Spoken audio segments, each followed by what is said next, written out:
ce film est énorme. Mais c'est le générique, truc de dingue.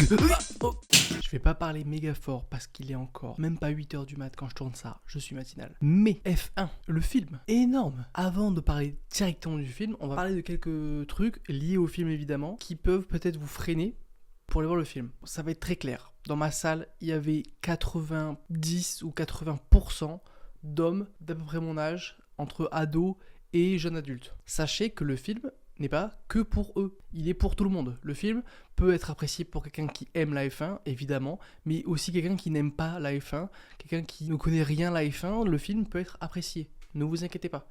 Il y a une mouche. Des fois, il y a des termes techniques, des fois, il y a des choses que quand tu connais la F1, quand tu as déjà vu des trucs sur Netflix ou je sais pas quoi, quand tu suis, évidemment, ça sera mieux entre guillemets, mais il y a un côté un peu pour tout le monde où il explique ce que c'est, ou alors quand il t'explique pas, c'est pas grave, on s'en fiche parce que tu comprends à quoi ça sert, et en fait non, ils expliquent à chaque fois maintenant que j'y pense, donc ne t'inquiète pas, tu connais rien à la F1, t'aimes pas trop la F1, tu peux quand même kiffer le film. Deuxième chose, ce film est à voir au cinéma. Ce film est à voir au cinéma. Je vais peut-être le répéter une troisième fois. Ce film est à voir au cinéma. Dans les meilleures conditions, donc soit normalement avec un écran normal dans un cinéma complètement normal, ou alors en IMAX. J'ai des sources sûres pour dire que l'IMAX était de la folie furieuse. Moi je l'ai vu en normal parce que c'était en VO, mais si vous le pouvez vous le permettre déjà financièrement, parce que c'est un peu cher quand même, ou si vous pouvez géographiquement, si vous avez de l'IMAX pas loin de chez vous, allez voir ce film en IMAX, je vous en supplie, ou allez le voir au cinéma. N'attendez pas qu'il soit sur les plateformes, n'attendez pas qu'il soit craquable ou je sais pas quoi.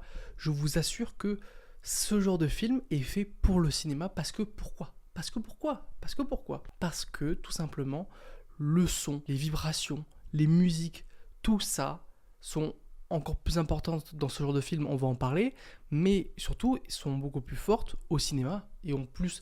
Il y a une mouche. Et en plus d'impact au cinéma. Et c'est logique, c'est fait pour. Avec votre ordinateur, même si vous avez un bon casque, même si vous avez des bonnes baffles, vous n'allez jamais rivaliser avec le cinéma, sauf peut-être si vous dérangez vos voisins, ou si vous avez une maison tout seul à la campagne et que vous avez un truc cinéma dans votre cave, mais ça touche combien de la population 1%, 5%, allez 5%, on va dire qu'on est un peu riche, mais on n'est pas riche du coup, 2%. Ça fait 10 minutes que je parle et je t'ai toujours pas dit de t'abonner. Non mais wow, qu'est-ce qui se passe en fait ? Donc à tout moment, ce moment-là, ça arrive à 1 minute de vidéo et j'ai raison de faire ça parce que il faut que tu t'abonnes en fait. On est 581. Abonne-toi et je mets un trait sur le tableau. Tout simplement, merci, mets un petit pouce bleu aussi. Et mets un commentaire, qu'est-ce que t'as pensé du film ? Allez, on enchaîne. Tout ceci étant dit, parlons du film. J'en parlais tout à l'heure, les musiques, les sons, la bande sonore en général est dinguissime. Ça fait partie des films un peu comme Top Gun Maverick, là où il y a des ressemblances dans plein de choses, ce qui est normal vu que c'est le même réalisateur, on va en parler aussi plus tard, mais aussi Dune 2. Mais pourquoi je les compare ? Ça n'a rien à voir, je veux dire, de la F1, de l'armée avec les avions et des vers de sable dans le sable. Dit comme ça n'a rien à voir. Et vous avez raison. Sauf que non, parce que qu'est-ce qui les rapproche ? C'est le son. Le son des moteurs, le son des vaisseaux, le son, la musique tout simplement. Et bien tout ça, en fait, ça fait vibrer ton corps, ça te fait ressentir des choses pas là-dedans, pas forcément que là-dedans en mode oh là, je trouve que c'est cool dans ma tête. Non, ça te fait ressentir des choses dans le corps en fait, ça te fait vibrer le cœur, ça te fait vibrer le corps, ça te fait vibrer les entrailles et ça te dit oh là, je kiffe ce qui se passe, même si t'en as rien à faire des voitures, vroom vroom la voiture, moi j'en ai rien à faire des voitures, en vrai, je connais aucune voiture, je connais rien de la voiture, tu me dis 10 chevaux, je sais pas à quoi ça correspond, je peux pas te citer 10 marques de voitures différentes. Vous voyez ce que je veux dire ? La F1, je n'ai vraiment rien à faire. C'est vraiment des gens riches qui sont dans des voitures qui coûtent cher et c'est le mec qui a la meilleure voiture qui gagne. Et c'est tout en fait. Il n'y a pas vraiment de... Bon, ça me fait pas rêver quoi la F1. C'est le truc de F1 que je regarde, c'est le GP Explorer de Squeezie. C'est tout ce que j'ai regardé de F1 et encore c'est la F4. Bon, donc vraiment, vous pouvez kiffer le film même si vous kiffez pas forcément les voitures. Je le répète parce que peut-être que ça peut freiner quelques-uns. Aussi beaucoup de ressemblances avec Top Gun Maverick parce qu'il y a un côté aussi où il y a un jeune, franchement c'est des petits cons à chaque fois. Au début du film c'est souvent des petits cons. Voilà, il y a toujours un jeune, un petit con et un vieux qui est aussi un petit con mais vieux. Donc c'est un petit con vieux. Et ben ils sont tous les deux des petits cons. Et petit à petit, au début ils se détestent parce que soit ils ont des raisons perso, parce qu'ils se connaissaient avant, là ils se connaissent pas dans F1 de base. Ils se détestent un peu parce qu'il y a les égos masculins en plus. Les égos, je suis un petit con, mais t'es vraiment petit con, mais gros, genre, et vieux en plus. Ouais, mais toi, t'es un petit con, petit con. Et puis après, à la fin, ils s'aiment bien. Bon, c'est classique, on s'en fiche. C'est pas, dans ce genre de film, on veut pas une surprise scénaristique, on veut pas des fulgurances dans le scénario, on veut pas des fulgurances dans, alors oui, qu'est-ce que ça veut dire sur la vraie vie? Bon, ça veut dire plein de choses en vrai vie. Mais dans ce genre de film, ce qu'on veut, c'est vibrer.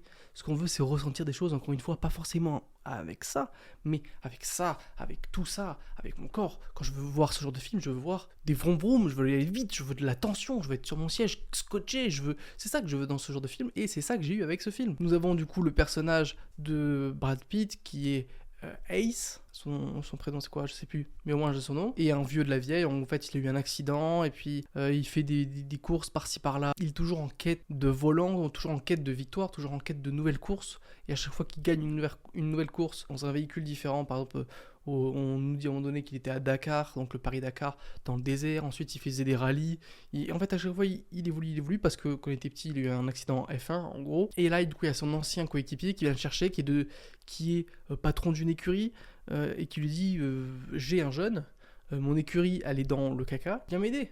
Et il dit non, et le mec il dit allez, et le mec il dit oui, et du coup bref, ça commence comme ça. L'histoire, je vais pas vous la détailler, on s'en fiche encore une fois. Ce qui est intéressant, c'est qu'est-ce qui se passe niveau visuel, niveau sonore, parce qu'encore une fois, ce genre de film, c'est ça, c'est là où c'est différent des autres, c'est là où c'est intéressant. Et là, c'est intéressant parce que la mise en scène est intéressante. Il y a des idées de mise en scène, des idées de comment bouge la caméra, des idées de comment on te montre la course qui sont géniales. Déjà, la course est très bien rythmée. On peut dire, ouais, bah, il nous montre des courses, bon, bah, c'est juste des vroom-vroom, encore une fois, j'y connais rien, comment je vais faire pour aimer le film en fait. Là tu peux te poser la question et je suis d'accord, et je vais te dire pourquoi tu peux aimer le film en fait. C'est bien rythmé encore une fois, soit par la musique qui est entraînante, boum, beaucoup de boum boum boum boum, bon, pas avec ce rythme là, mais beaucoup de gros sons. Je suis pas du tout expert en musique, donc je pourrais pas vous dire des termes techniques, mais en gros des sons qui font vibrer tout simplement, et des sons un peu donnent envie de bouger presque. C'est vraiment des sons entraînants dans les courses, que ce soit des sons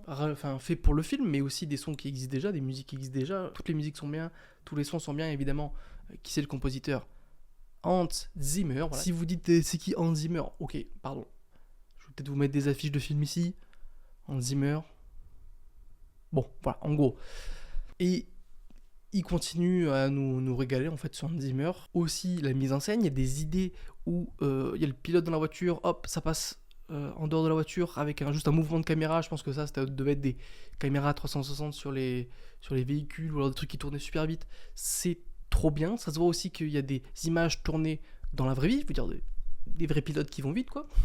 C'est pas que du fond vert. Je pense que des fois quand c'est Brad Pitt dans la voiture, et encore franchement je pense pas qu'il conduit tout le temps. Bon évidemment c'est pas lui qui fait les cascades, à mon avis il y a personne dans la voiture, ou alors la cascade est faite par ordinateur, mais parce qu'il y a des cascades, il y a des grosses cascades, hein, il y a des grosses, je vais pas vous spoiler encore une fois, mais waouh, il y a beaucoup d'accidents, et c'est impressionnant, ça fait peur à chaque fois, ça arrive au bon moment, dingue. Plusieurs idées comme ça, allez, je vous spoil une idée, mais par exemple, on imagine que je suis dans une F1, ok, donc là, vous avez l'image, je vais super vite, je suis riche, tout ça, et du coup là, je tourne le volant, hop, cut, et hop, c'est un autre pilote. En gros, ça, par exemple, c'est une idée de mise en scène qui est super intéressante, tout simplement. Une chose aussi qui m'a fait beaucoup aimer le film, et qui fait que même si vous connaissez rien au film, vous allez kiffer, c'est les commentateurs. Vraiment, il y a toujours deux commentateurs, un principal dans toutes les courses, et les courses c'est quand même un gros pan du film. Ils sont toujours là en mode ouais, en tout cas en VO, ça rend hyper bien et ça sert le film de malade. C'est pour moi le deuxième point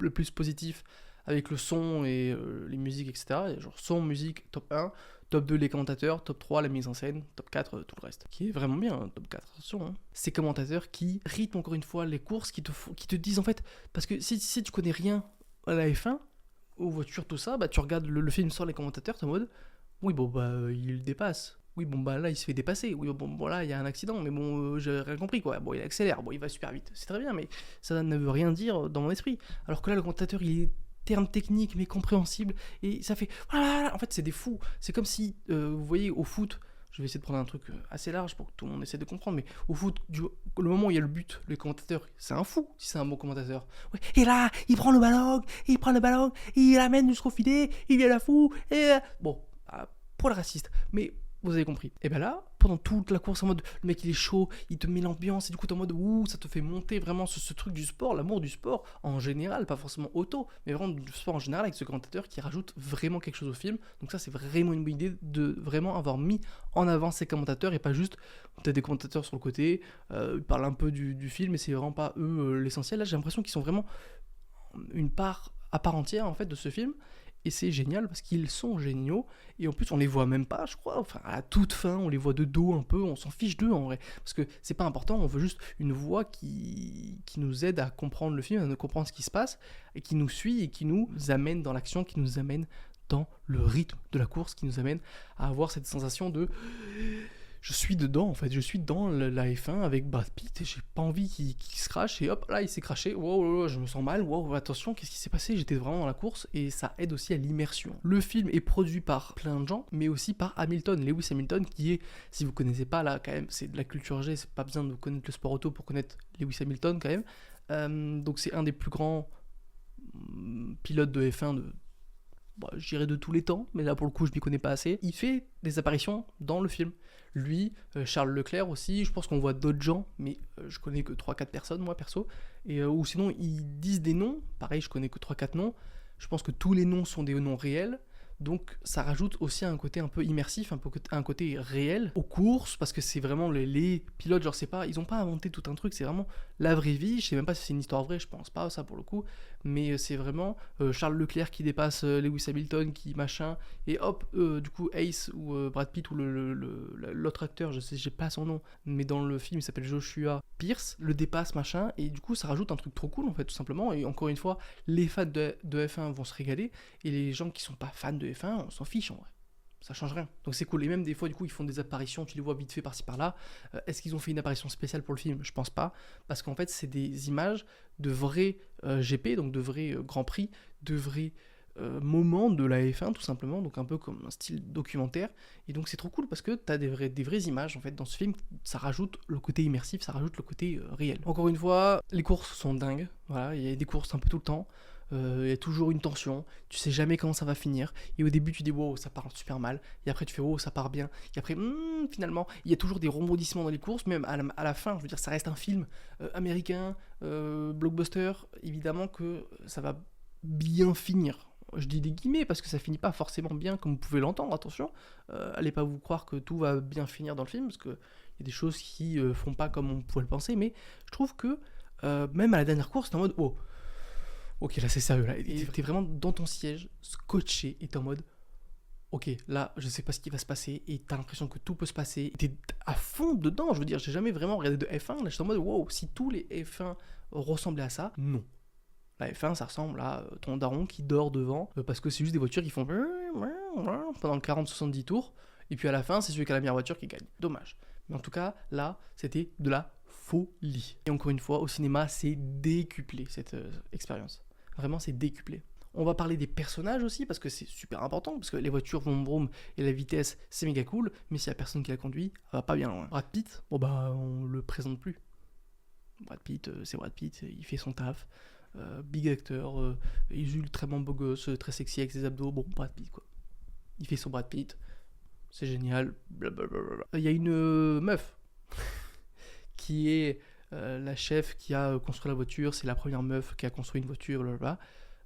Qui est très cool parce que bon, évidemment Brad Pitt va la draguer, bon classic shit jusque là, sauf que elle a vraiment des ovaires en fait, et ça c'est cool. Je veux dire, elle se laisse pas faire, et dès qu'elle prend la parole, c'est pas juste une femme qui veut se faire sa place. Je trouve que c'est bien fait, pas pour que ça tombe dans le ridicule du cliché de la meuf qui est la première et qui veut se faire sa place parce que les hommes machin.